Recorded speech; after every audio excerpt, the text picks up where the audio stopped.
아멘. 기도드리겠습니다. 하나님 아버지, 오늘도 우리에게 한날을 허락해 주시고 이 새벽에 주님 앞에 나와 예배함으로 하루를 시작하게 하시니 감사합니다. 우리의 삶 가운데 하나님 앞에 참으로 또 죄스럽고 또 부끄럽고 우리의 생각과 말과 행동 가운데 죄악된 부분 많이 있음을 또 회개하며 나아갑니다. 십자가에 죽으시고 부활하신 그 예수 그리스도의 그 의의 공로로 그 죄사함의 은혜로 우리 죄를 씻어주시고 이 시간 오직 그리스도만을 의지하여 드리는 우리 예배를 받아주옵시오며 이 시간 가운데 복음의 말씀과 함께 일하시는 성령의 역사로 함께하여 주옵소서. 우리 주 예수 그리스도의 이름으로 기도드리옵나이다. 아멘. 함께 보실 말씀은 마태복음 18장 21절에서 35절 말씀입니다. 마태복음 18장 21절에서 35절 말씀입니다. 마태복음 18장 21절에서 35절 말씀을 합독하시겠습니다. 그때에 베드로가 나와 이르되 주여, 형제가 내게 죄를 범하면 몇 번이나 용서하여 주리이까? 7번까지 하오리이까? 예수께서 이르시되 내게 이르노니 7번뿐 아니라 7번을 70번까지라도 할지니라. 그러므로 천국은 그 종들과 결산하려 하던 어떤 임금과 같으니 결산할 때에 10,000달란트 빚진 자 하나를 데려오매 갚을 것이 없는지라.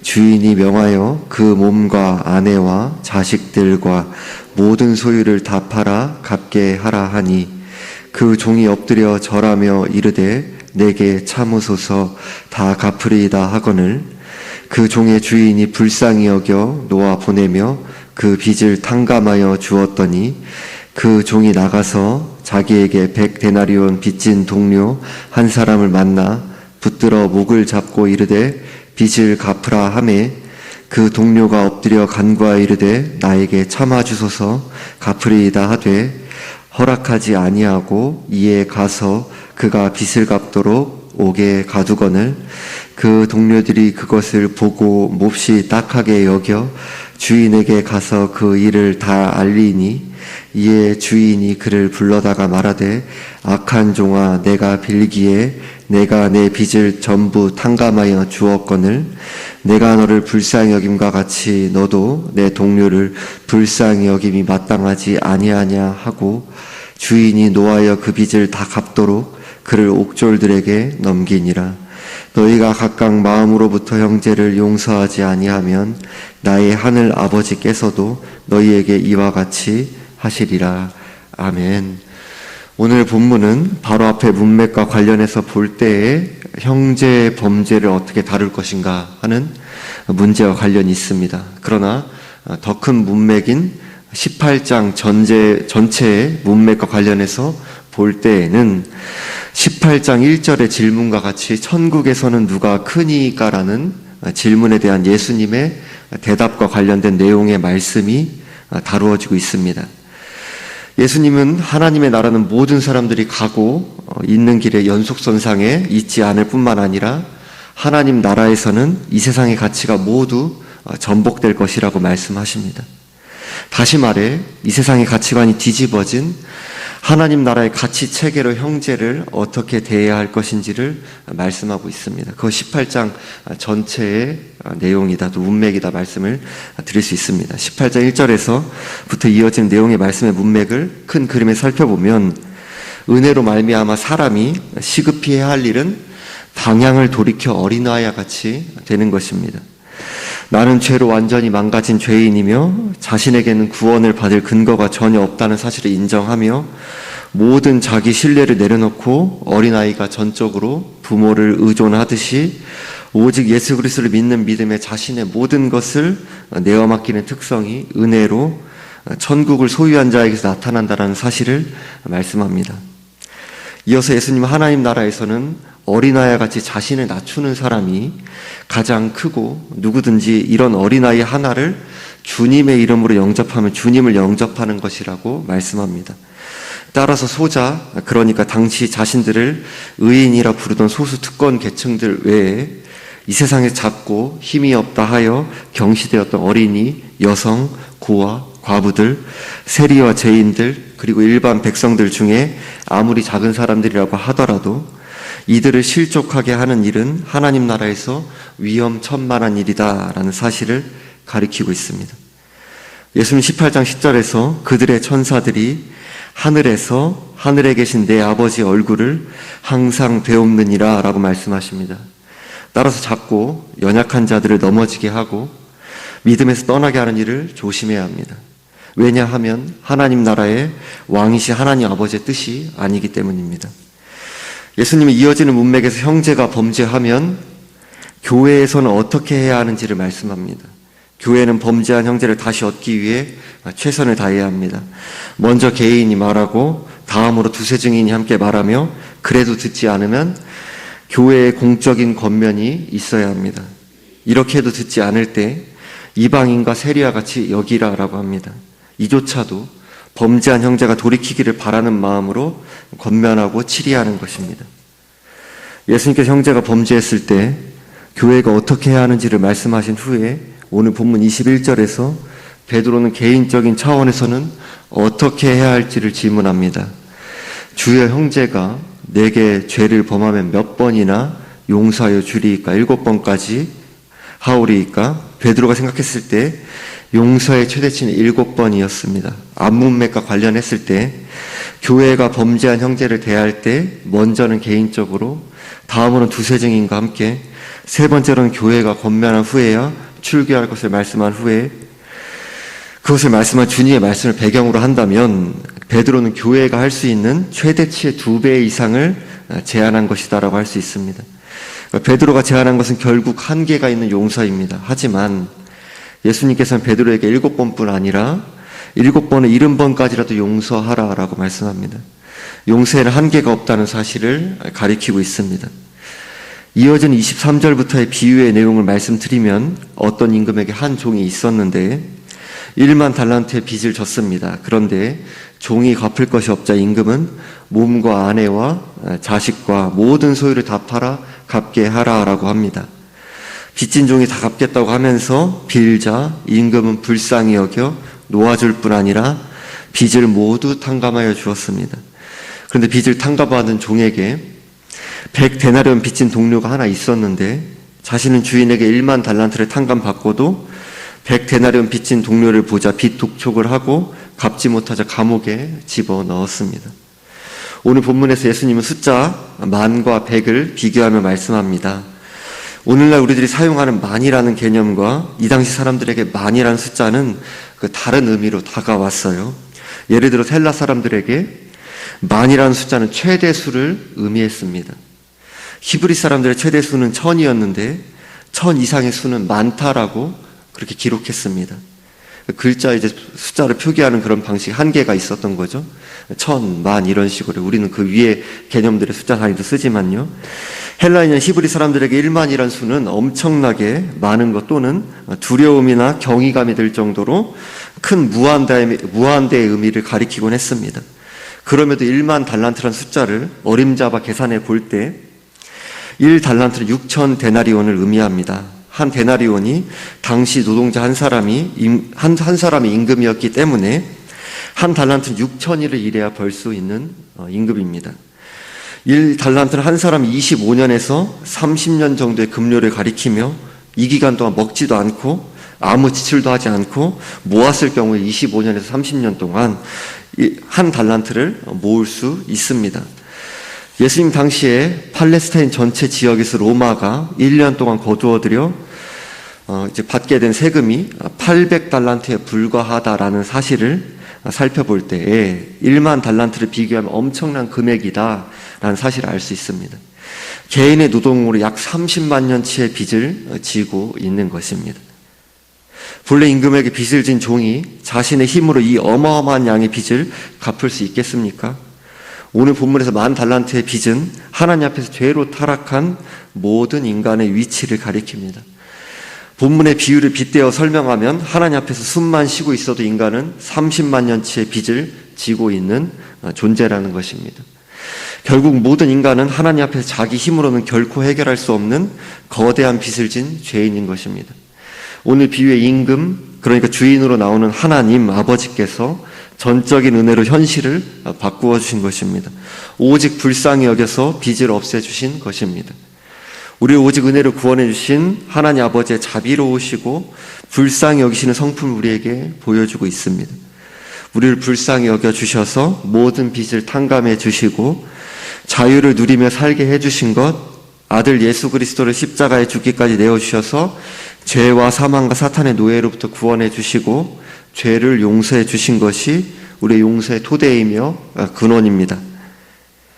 우리들이 하나님 앞에 정직하게 자신을 세웠을 때 33절에서 이에 주인이 그를 불러다가 말하되 악한 종아 내가 빌기에 내가 내 빚을 전부 탕감하여 주었거늘 내가 너를 불쌍히 여김과 같이 너도 내 동료를 불쌍히 여김이 마땅하지 아니하냐라는 주님의 질문에 주님이 틀리고 내가 옳습니다 라고 말할 수 있는 사람 아무도 없습니다. 그런데 우리의 모습은 주님 그래도 저는 용서하지 못하겠습니다라는 파렴치한 모습으로 살아갈 때가 얼마나 많습니까? 저부터가 그런 것 같습니다. 주인에 나오자마자 주인의 은혜를 바로 잊어버린 종처럼 자신은 1만 달란트나 되는 천문학적인 거액을 탕감받았으면서 100데나리온 빚진 동료를 붙잡아 감옥에 넣는 것 같이 생각하고 행동할 때가 얼마나 많습니까? 35절에서 너희가 각각 마음으로부터 형제를 용서하지 아니하면 나의 하늘 아버지께서 너희에게 이와 같이 하시리라 라고 말씀합니다. 우리가 용서를 베풀지 않으면 하나님께서 우리의 죄를 용서하지 않으신다는 조건의 말씀이 아닙니다. 우리 행위 때문이 아니라 우리가 다른 사람들을 용서하는 것은 하나님께 용서받은 자라는 그 증거, 그 결과, 그 사실을 나타내는 것입니다. 18장 전체의 문맥을 살펴볼 때 우리가 어린아이와 같이 오직 구원의 유일한 근거의 토대를 예수 그리스도께 두는 믿음으로 우리는 구원과 죄 용서함을 받습니다. 인간의 죄의 본성상 인간은 결코 겸손을 본성으로 갖지 못합니다. 왜냐하면 인간은 죄의 영향을 이 땅에서 완전히 벗어날 수 없고 심지어 구원받은 이후에서도요. 죄의 본성은 교만하며 다른 이들을 불쌍히 여기는 마음과 넓은 안목보다는 자기중심적인 마음과 자신의 시야에서 살아가는 죄의 영향을 끊임없이 받으며 살아가기 때문입니다. 불신자는 말할 것도 없고요. 우리 자신들이 신자가 된 이후에도 계속 이렇게 자기중심적으로 이기적으로 나아가기 때문에 그런 이제 교만한 마음으로 다른 사람도 끊임없이 자신을 세우고요. 어떤 측음지심이나 다른 사람 입장에 서서 공감하는 마음보다는 일단은 나의 관점, 나의 시야에서 바라보고요. 좁은 자신의 시야에서 거시적인 하나님 나라의 안목, 하나님의 은혜로 말미암아 열리는 우리의 시선으로 바라보기보다는 내 관점, 내 주관으로 바라보면서 다른 이들 생각하고 또 판단하고 정의 내리고 또 정죄하고 그것이 우리들이 끊임없이 그 자리 가운데 빠져드는 게 내 모습을 보게 되고 또 너무나도 어렵지 않게 보게 되는 모습 아닙니까? 인생의 비참함이죠, 그것이. 모든 사람은 오늘 본문에서 말씀하는 바와 같이 본래 숨만 쉬고 있어도 1만 달란트의 채무가 있는 파산자다라고 할 수 있습니다. 이러한 죄만으로도 영원토록 지옥에서 고통을 당하고도 남는 것입니다.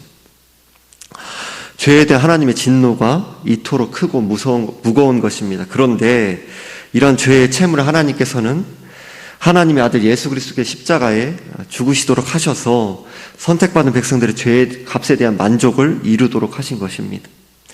영혼의 파산자에서 예수 그리스도 십자가의 은혜로 죄와 부채를 탕감받는 은혜와 자유를 누리게 된 것입니다. 이런 예수 그리스도 십자가의 구속의 은혜를 입은 우리에게는 오늘 마태복음 18장 다시 전체의 그 문맥, 그 서두 부분을 살펴봤던 것처럼요. 살펴볼 때 1절에서 제자들이 질문한 천국에서 누가 크니까? 라는 그 질문에 대해 어린아이를 영접하는 것, 소자를 실족시키지 않는 것에 대한 말씀과 같이 이 세상의 가치관을 전복하는 하나님 나라의 가치관으로 살아가기를 은혜를 구하며 힘써야 합니다. 본성상 불가능하니까요. 따라서 이 땅에 세워진 하나님 나라의 그 작은 자를 무시하는 것은 매우 위험천만한 일이라는 사실을 다시 한번 기억하며 주의해야 합니다. 반대로 교회에서 작은 자를 존중하는 것은 단지 사람과 사람 사이에서 존중을 넘어서 십자가의 구속으로 나와 상대방을 부르신, 구속하신 예수 그리스도를 경외하는 일이다라고 할 수 있습니다. 그리고 1만 달란트를 빚진 종에 대한 비유와 같이 약 25년에서 30만 년 정도의 급료의 빚을 지고 있는 사람, 사실상 그것도 축소시킨 거죠. 무한대의 빚을 지고 있는 것이 하나님 앞에 우리의 비참한 실상이었습니다.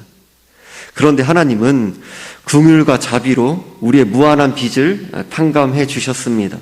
그냥 없애신 것이 아니라 예수 그리스도께서 내 죄의 빚을 나를 대신해서 십자가에서 지셨습니다. 십자가에 죽으시고 부활하셔서 무한한 하나님의 의를, 하나님 나라에 참여할 수 있는 하나님께 의롭게 여김받게 되는 은혜를 전적인 은혜의 선물로 주셨습니다.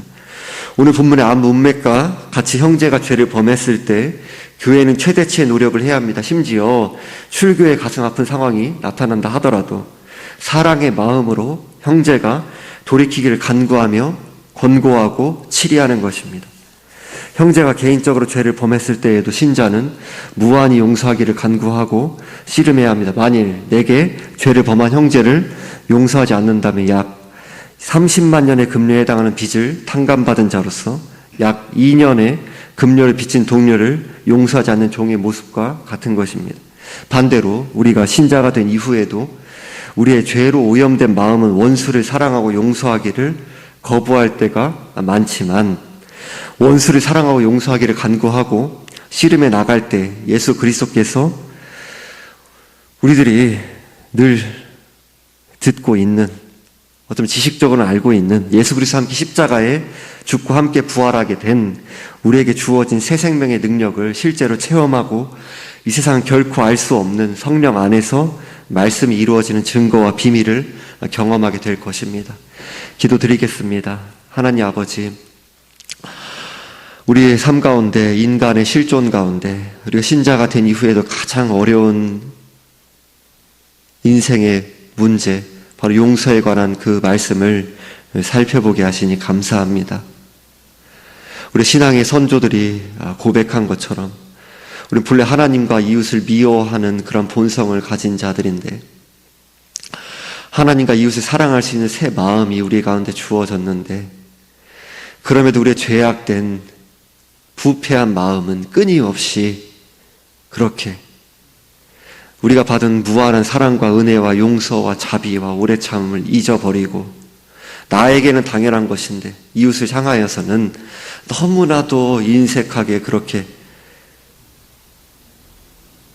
용서를, 주님의 사랑, 우리가 받은 사랑과 은혜로 그 용서를 또 사랑으로 품기를, 함께 진리의 길을 가기를 끊임없이 우리 자신이 거부하고 마음을 완고하게 먹으며 그렇게 살아갈 때가 많음을 회개합니다. 불쌍히 여겨주셔서 우리 힘과 능력으로 이르를 수 없는 사랑의 길, 용서의 길, 함께 진리를 위하는 길로 우리들이 나아갈 수 있도록 완고한 우리의 마음을 부숴주시고 녹여주시고 또 친히 성령께서 새 생명의 능력으로 일하여 주셔서 우리들이 그렇게 자기를 부인하며 주님을 의지하여 주님의 사랑과 용서의 길을 서로 잘난 것 하나 없는 연약하고 죄뿐인 우리들이 그렇게 함께 은혜를 구하며 씨름하며 나아갈 때 주님이 베푸신 그 사랑과 은혜에 전혀 미치지 못하지만 그래서 일생 동안 알아가도 다 깨달을 수도, 그것 가운데 우리들이 다 이르를 수도 없지만, 이 땅에서는 그것 가운데 우리들이 다 경험해 나갈 수 없지만, 그럼에도 그 부활 새 생명의 능력의 실제를 경험하고 또 맛보고 이 땅 가운데 우리들이 그것을 또 흘려보내는 우리의 삶이 될 수 있도록 연약하고 죄 많고 흠 많은 우리의 인생 가운데 주님께서 나타내신 그 복음의 능력이 이루어져 나갈 수 있도록 은혜 베풀어 주옵소서. 예수 그리스도의 이름으로 기도드리옵나이다. 아멘.